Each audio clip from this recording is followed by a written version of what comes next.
Estamos ya conectados con el presidente de la CONFIEP, el gremio de gremios, Óscar Caipo. Señor Caipo, ¿cómo está? Muy buenas tardes. Muy buenas tardes, Omar. ¿Me escuchas? Sí, ahora lo escuchamos perfectamente. En principio, conocer su opinión o las expectativas que se tiene desde la CONFIEP ante la nueva designación de Mirta Vázquez al frente de la PCM. Saludamos el mensaje del presidente, ¿no?, que inició ratificando el compromiso con la inversión privada a propósito de la gira internacional que había hecho unas semanas atrás. Luego justificó los cambios en el gabinete en favor de la gobernabilidad y el equilibrio de poderes, muy importante en función de la inestabilidad que se generó en las últimas semanas en el país, y finalizó con una invocación a la unidad, ¿no? Tanto los actores económicos, sociales, políticos, sacar al país adelante. Entonces creemos que es positivo.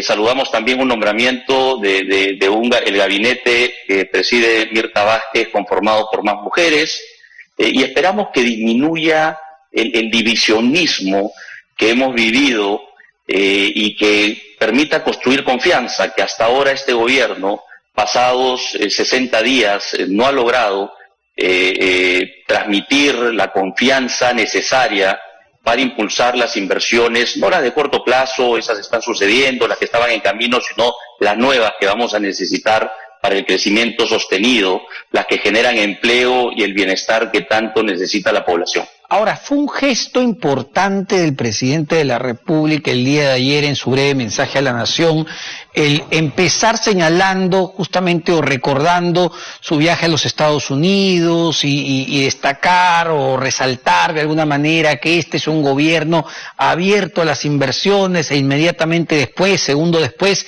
anuncia la salida del ex premier Guido Bellido del gabinete, pero hace primero este guiño a la inversión privada, ¿no? Diciendo, somos un gobierno abierto, queremos y creemos en la inversión privada.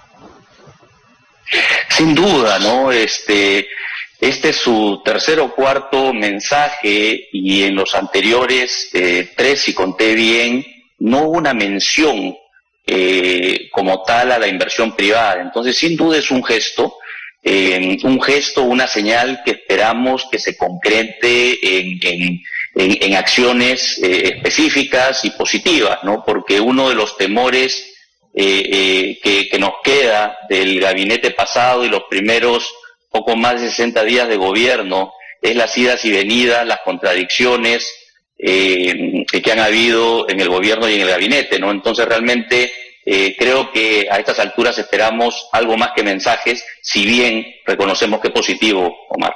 Sin embargo, y vamos a ir al fondo del asunto, que es lo más importante, pero sin embargo, ¿cuánto daño le ha hecho a las expectativas de inversión, al ánimo en general, no solo de empresarios, sino también de los propios consumidores, porque todo el mundo está pendiente a ver qué pasa? ¿Cuánto daño le ha hecho el ruido, justamente, esta actitud beligerante, esta actitud pechadora que hemos visto de parte no solo del ex premier Bellido, sino de algunos miembros del gabinete? ¿Estas formas terminan afectando realmente? Sin duda, ¿no? Sin duda el nivel de incertidumbre y desconfianza ha sido muy alto. Eso se ve reflejado en el dólar, el tipo de cambio, que inclusive andan diciendo por ahí que es culpa de las élites y los empresarios, como si nosotros tuviéramos la capacidad de manejar las expectativas y los temores de las personas, que son las que generan la demanda por dólar cuando hay incertidumbre. Tuvimos también un recorte en la calificación de riesgo del país por una de las principales calificadoras, lo que implica un país que requiere tomar deuda para financiar el presupuesto, y a la vez las empresas requieren endeudarse también en el exterior, y esto está encareciendo ese financiamiento, y no estamos hablando de montos muy bajos. Entonces, realmente los primeros 2 meses han causado mucho daño, tenemos que decirlo, y de la misma manera como lo decimos, el anuncio de ayer es una señal positiva, y esperamos que sigan otras en esta misma dirección, de tal manera que se pueda comenzar a construir esa confianza y ese clima de estabilidad tan necesario para poder seguir avanzando, ¿no? ¿Tendría que haber una posición más clara del presidente Pedro Castillo en cuanto a la Asamblea Constituyente? Es decir, si esto todavía se va a seguir promoviendo, porque desde la mirada de muchos analistas e incluso empresarios, esto genera todavía mucha preocupación. Sin duda, y esto no es solamente, y no debería preocuparnos solamente a los empresarios y a los inversionistas, sino le debería preocupar a toda la población, ¿no? Porque nuestra economía se mueve en función de la inversión y sobre todo la privada, que representa alrededor del 80% históricamente. Y cuando hay falta de claridad de cuáles van a ser las reglas de juego, entonces simplemente se retraen, sobre todo los proyectos más grandes y de largo plazo que tienen un peso muy importante en la generación de empleo y de divisas para el país. Entonces, esto nos debería preocupar a todos. Ojalá se regrese al mensaje inicial de que si bien se requieren cambios, y seguramente se requieren en algunos ámbitos hacer algunos cambios para poder mejorar, que sean hechos a través de los mecanismos que tiene la propia Constitución, que inclusive contempla que se pueda cambiar totalmente, pero siguiendo los mecanismos de la Constitución, ¿no? De una manera más controlada, de una manera que haga que todo lo que se ha construido en los últimos 30 años de economía, estabilidad económica, crecimiento, reducción de la pobreza y otros índices de desarrollo humano no se pierdan por querer enfocar recursos en otra dirección y que son necesarios y que no están en discusión. Necesitamos enfocar más recursos para poder llevar agua a personas que hoy no lo tienen, mejorar la educación, mejorar la salud, pero también tenemos que preguntarnos seriamente si es que la solución está en la Constitución o la solución está en la gestión y en la ejecución, sobre todo en el Estado y en los gobiernos regionales, donde inclusive, como todos sabemos, han habido muchos actos de corrupción, ¿no? Ahora, lo ha anunciado el propio ministro de Economía, Pedro Frank. Entendemos que en los próximos días se tendría que pedir o iban a pedir facultades al Congreso de la República en diversas materias, entre ellas el tema tributario, ¿no? Los impuestos, en específico a la minería. Este es un punto de preocupación, es decir, ¿qué se va a querer cambiar en el plano tributario, en el plano laboral? Porque no está descartado la Agenda 19 que planteó el exministro Iber Maraví. ¿Estos puntos, digamos, le merecen la atención en este momento? Sin duda, porque el problema no es que queramos pagar impuestos o a veces se necesitan más recursos, pero tenemos que tener en cuenta que no podemos perder competitividad, ¿no? En un sector como el minero competimos en las grandes ligas y esas inversiones ven cuáles son las condiciones para tener inversiones de largo plazo en el país, ¿no? Entonces, ese es un sector que ya está contribuyendo con este año alrededor del 50% de la actividad bruta entre impuestos, regalías y otras contribuciones.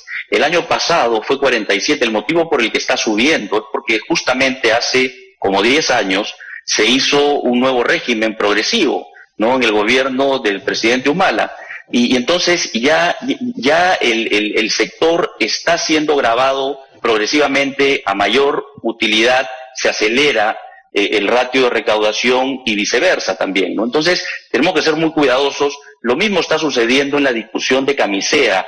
Y el problema aquí, Omar, que es muy grave, es que se dicen cosas que no son ciertas. Y entonces se generan expectativas y sobre esas luego se quieren sentar a la mesa a negociar. O sea, se dice que el gas de Camisea solo sale para exportación, eso no es cierto. Un lote es exclusivo para exportación, otro lote de igual volumen de producción es exclusivo para el mercado interno y no hay suficiente demanda. Dado que toca Camisea,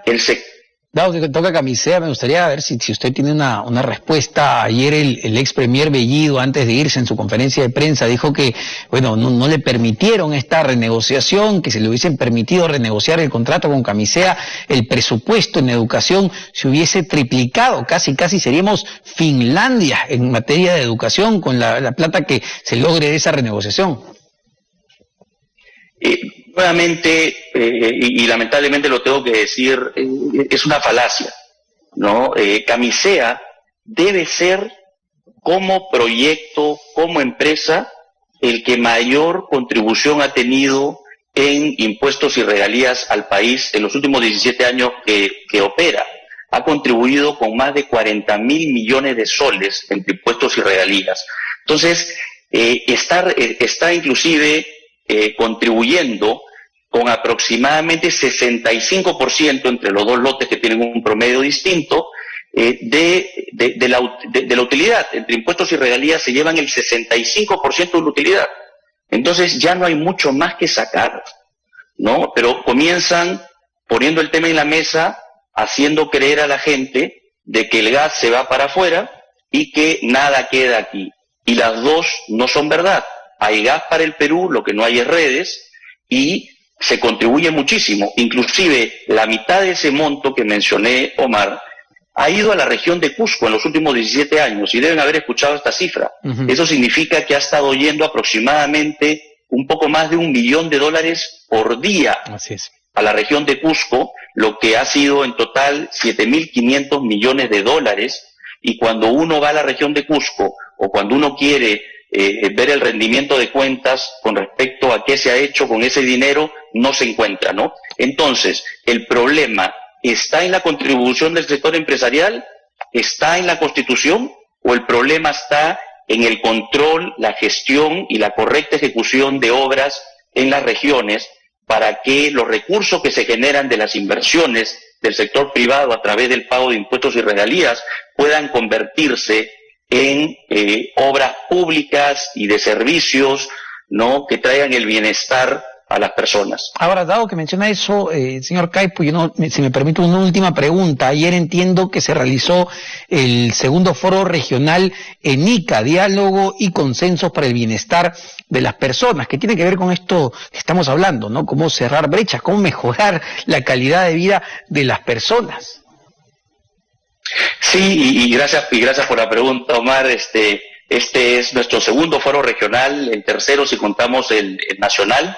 Después hicimos Piura, ahora Ica, y lo que estamos buscando es que se sienten los actores, ¿no?, que incluye obviamente a los gobiernos locales, regionales, el alcalde, el gobierno regional, la academia, los expertos, los empresarios de las cámaras de comercio en cada uno de estos lugares, y puedan discutir su agenda local, sus problemas locales, y entre ellos poder identificar cuáles son las soluciones, ¿no? Y dialogando se encuentran consensos, ¿no? Lo que hay que hacer es generar los espacios adecuados para que se puedan dar estas conversaciones y no, lamentablemente, como estaba pasando, ¿no?, hasta hace poco, y esperemos que eso no se vuelva a repetir, en donde más bien se estaba tratando de imponer cosas, ¿no? Y para poder tener un avance y un diálogo fructífero se necesita generar un espacio de confianza, se necesita respeto, se necesita empatía y se necesita integridad, ¿no? Así que esperemos que eso cambie en el país, y nosotros desde CONFIEP estamos buscando generar estos espacios para que podamos avanzar como país. Perfecto, señor Caipo, muy gentil por esta entrevista. Oscar Caipo, presidente de la CONFIEP, el gremio de gremios.